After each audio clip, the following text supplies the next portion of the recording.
Hi guys, আমি তাসকিন। আশা করি সবাই ভালো আছো। ফিরে আসলাম নতুন গল্প নিয়ে। আশা করি সবার ভালো লাগবে। সো দেরি না করে চলো গল্প শুরু করি। গল্পের নাম রং নাম্বার।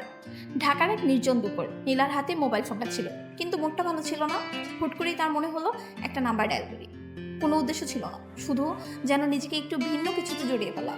হ্যালো, কে বলছেন? সরি, ভুল করে ফোন করে ফেলেছি।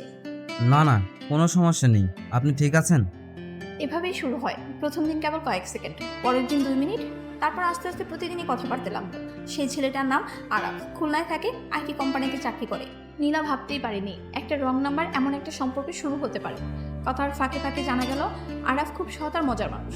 আরাফ জানলো নীলা পড়াশোনা করে, লেখালেখি ভালোবাসে।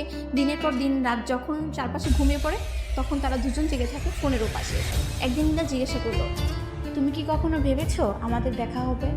প্রতিদিন ভাবি, কিন্তু ভয় পাই যদি দেখা করে হারিয়ে ফেলি তোমায়। তুমি আমাকে পাওনি রং নাম্বারে, তুমি পেয়েছো মন নাম্বারে।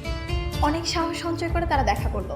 কোনো ঝলমলে ক্যাফে নয়, সাধারণ এক বইমেলায়। প্রথম দেখা, প্রথম হাসি, প্রথম স্পর্শ, যেন স্বপ্ন থেকে বাস্তবে নামা। যেখানে ভালোবাসা বাস্তব জীবনের পথে হাঁটছে, বিয়ের পর এক নতুন অধ্যায় শুরু হয়। নীলা ও আরাফের বিবাহিত জীবন কিভাবে চলছে জানতে হলে কমেন্টে জানাও।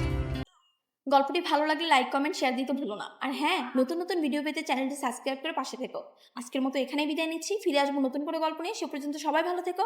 By bye. Thank you so much for watching my video.